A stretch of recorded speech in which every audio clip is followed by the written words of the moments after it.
On est de retour sur la barre de Molière, sur les bons mots de la pièce. Si tu n'as pas vu le résumé de la pièce, le lien est dans la description, ça peut aider pour la compréhension. Ce coup-ci, donc, les extraits seront classés par personnage, comme ça on verra mieux les caractères et mieux ce qu'ils ont à nous apporter comme réflexion. C'est parti! On va commencer par Harpagon, le personnage principal, celui qui donne son nom à la pièce. Je vous rappelle, c'est lui le chef de famille, c'est lui qui est censé diriger. C'est le mâle blanc, cis hétéro privilégié. C'est une façon de voir, mais en effet, il va avoir des répliques autoritaires qui traduisent une façon de penser hautaine, réactionnaire et rigide de certaines personnes qui sont, elles, bien réelles. La première. On va commencer par une petite citation où Harpagon donne une leçon de vie à son fils, notamment sur le mariage.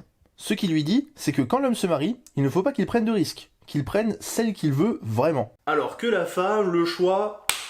On est loin de l'égalité des chances et des sexes. Heureusement que ça a changé. Pas trop, hein. Faudrait pas leur donner trop de droits non plus. On va avoir des problèmes. Bon, citation suivante. Frosine lui parle de Marianne, en lui disant qu'à l'inverse des autres jeunes femmes, elle les appréciait vieux. Le plus vieux, c'est le mieux.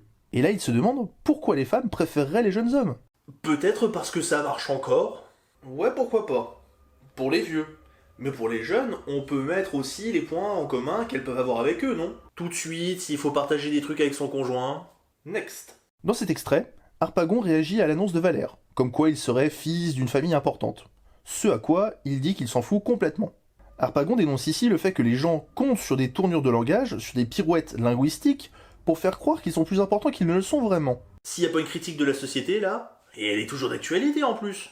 Un peu comme si tu disais « Oui, je suis dans la communication, dans un grand groupe », alors qu'en fait, tu fais des photocopies et tu ramènes le café. Bon, au final, il passe pour un con, mais la critique, elle reste quand même. Je sais, vous allez me dire, on est à la 4e citation, et on n'a pas parlé encore de son amour pour l'argent. On va faire du 4 en 1, c'est parti. Voyez un peu la progression de la chose. Le premier extrait provient de la tirade qu'il dit après avoir appris que son argent avait été volé. On peut dire qu'il a perdu la boussole, parce que vouloir pendre tout le monde pour retrouver son argent et se suicider si on ne le retrouve pas, c'est un peu excessif. Il en est même à considérer son argent comme quelque chose de sacré. Oui, vous savez, le divin, Dieu, tout le tintouin là.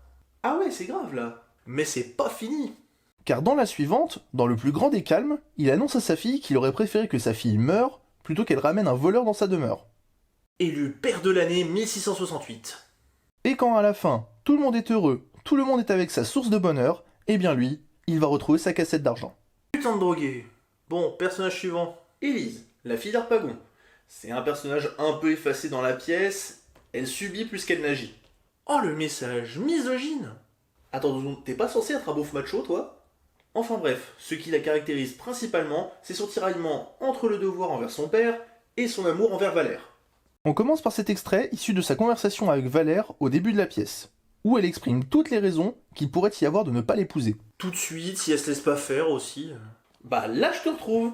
Donc dans cette liste, il y a la société, mais aussi l'homme et son cœur changeant. J'utilise la carte changement de cœur. Mais sinon, c'est vrai, les hommes peuvent promettre, mais ne pas tenir. Ouais bah les femmes elles peuvent faire tout autant, hein. Bon après, le bonhomme se met au service du père de la fille pour gagner ses faveurs.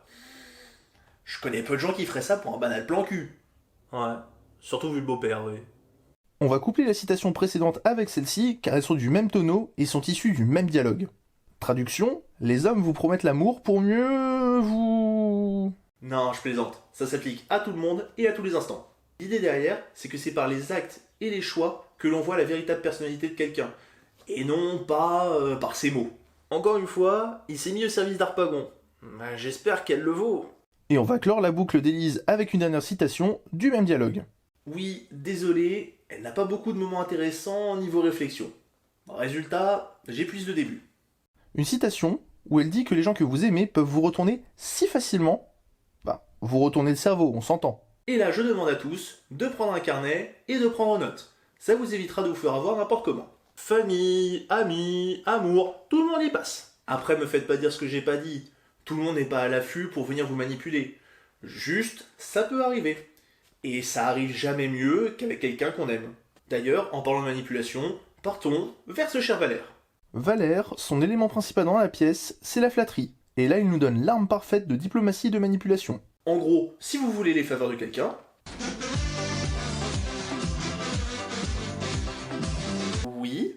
que... Son conseil est le suivant. Si vous voulez les faveurs de quelqu'un de puissant, le meilleur moyen est la flatterie. De s'adapter à lui pour le flatter. Et s'il succombe à ça, c'est qu'il l'a cherché. Parce qu'il n'y a que comme ça qu'on peut l'atteindre. N'oublions jamais, tout bon flatteur vit aux dépens de celui qui l'écoute. On va continuer avec un extrait d'un dialogue avec Harpagon, où ce dernier essaye de convaincre sa fille de se marier avec Anselme, et demande à Valère de l'aider. Valère, c'est pas trop dans son intérêt, vu qu'il veut épouser Élise. Il essaye donc de lui dire qu'il faut bien choisir avec qui on se marie, ou à qui on donne sa fille à marier, parce que quand même, ça dure toute la vie. Bon, c'est vrai qu'avant, t'étais obligé d'acheter.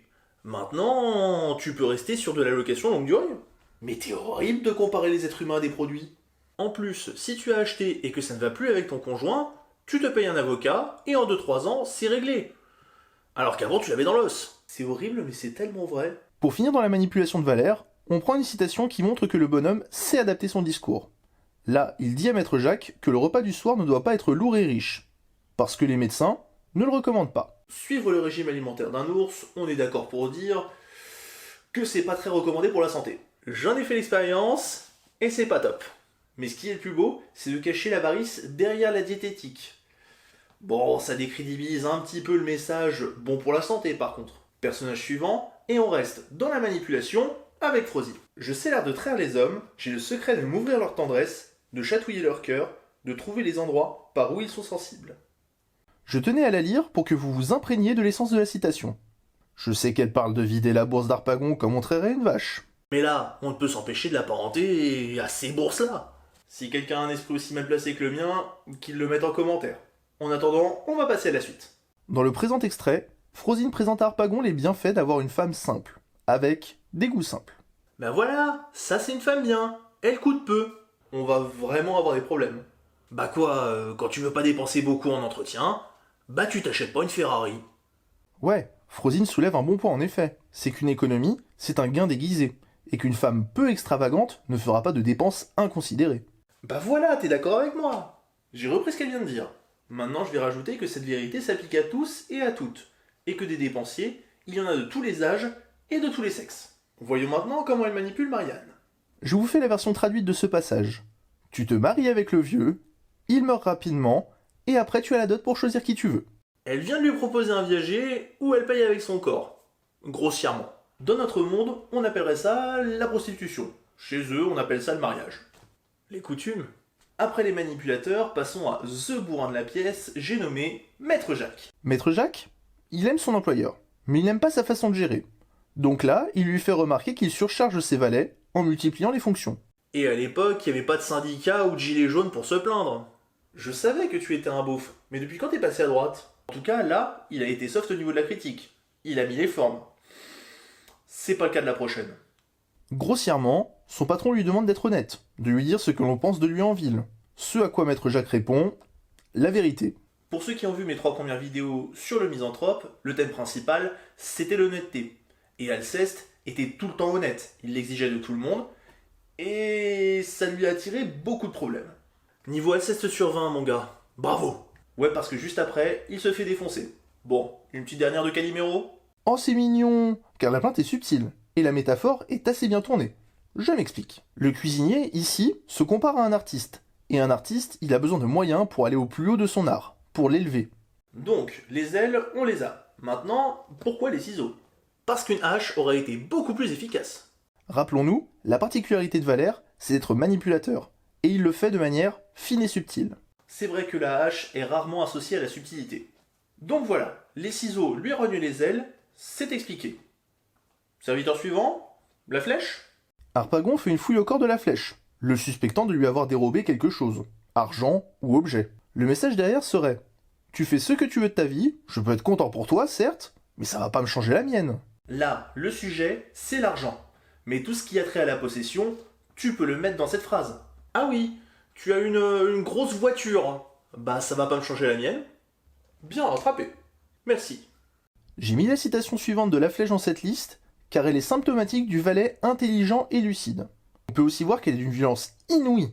Bonjour est un mot du vocabulaire quotidien, le plus basique qu'il soit, et même ça, il le transformerait pour économiser. Ça montre, par les mots, en plus des actes, qu'Harpagon grappille sur tout. Vraiment sur tout. On va passer au dernier personnage de la pièce, le pire ennemi d'Harpagon. le percepteur d'impôts. T'as vraiment lu la pièce, toi? On va parler de Cléante, son fils, et ces phrases sont une de ses premières dans la pièce. Elles traduisent parfaitement tout le paradoxe de la pièce pour les deux enfants. Je dois obéir à mon père, car il est raisonnable, exclu de toute implication émotionnelle, et peut donc mieux aviser de la situation. Mais en même temps, je m'en bats les raisins, car je l'aime à mourir. Hier je n'étais rien, mais voilà qu'aujourd'hui... T'es sûr que tu veux pas monter une chaîne de chant plutôt? Par contre, on va tout de suite mettre des guillemets sur le mot raisonnable, quand on sait comment il traite son entourage. En comparaison, l'URSS, c'est un paradis capitaliste. En parlant de déraison, voici un petit échange entre notre Harpagon et notre Cléante.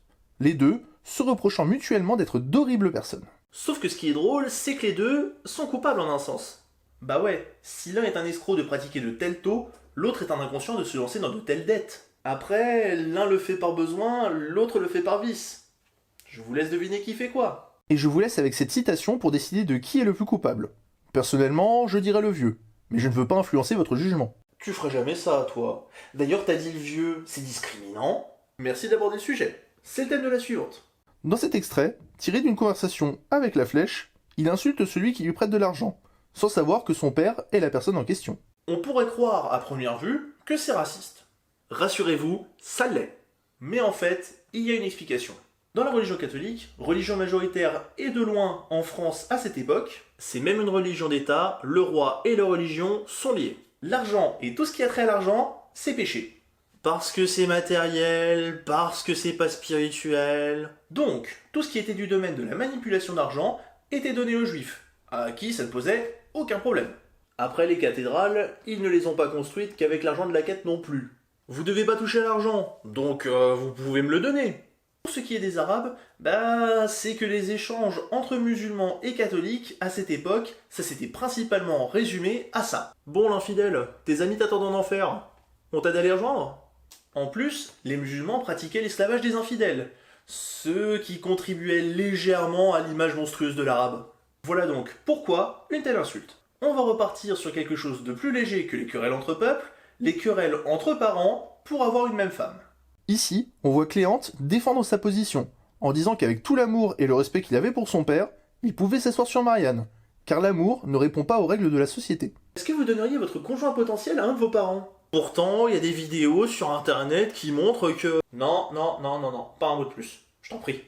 Le devoir te dirait que tes parents sont toujours prioritaires sur toi, mais l'amour te dit l'inverse. C'est le paradoxe de la pièce. On va finir cette vidéo sur un petit conseil. Encore un conseil? On est là pour réfléchir sur l'humain, alors tu te doutais bien qu'il y allait y en avoir. On finit donc par Cléante qui expose à son père les raisons qui peuvent pousser un individu A à épouser un individu B. Comme quoi, la richesse ne fait pas tout. Faut se dire que le mariage fut une époque, c'était un homme qui prenait une femme pour épouse. Dans les milieux aisés, vu que la femme ne travaillait pas, une dot pouvait, voire même devait, être offerte en plus. C'est-à-dire que le père donne sa fille et son fric. C'est du racket pur et dur. Il fallait bien l'entretenir. La dot servait à ça. Et les biens de la femme tombaient sous la domination de l'homme. Donc là, Harpagon, il est un peu triste, parce que Marianne n'est pas très riche. Cléante, en gros, oppose une vision plus moderne du mariage que celle de son père. En gros, on se marie avec quelqu'un parce qu'on aime ce qu'elle est et non ce qu'elle a. Même une énorme paire de... Ce qu'elle est et non ce qu'elle a. Tu dis souvent, elle a une paire de... C'est encore sur une blague de mauvais goût que nous nous quittons. C'est souvent sur une blague de mauvais goût d'ailleurs. Je ne me sens en aucun cas visé. Nous nous retrouverons donc pour le troisième acte d'ici peu. N'hésite pas à mettre un like et à la partager, personne ne t'en voudra. Allez, à la prochaine.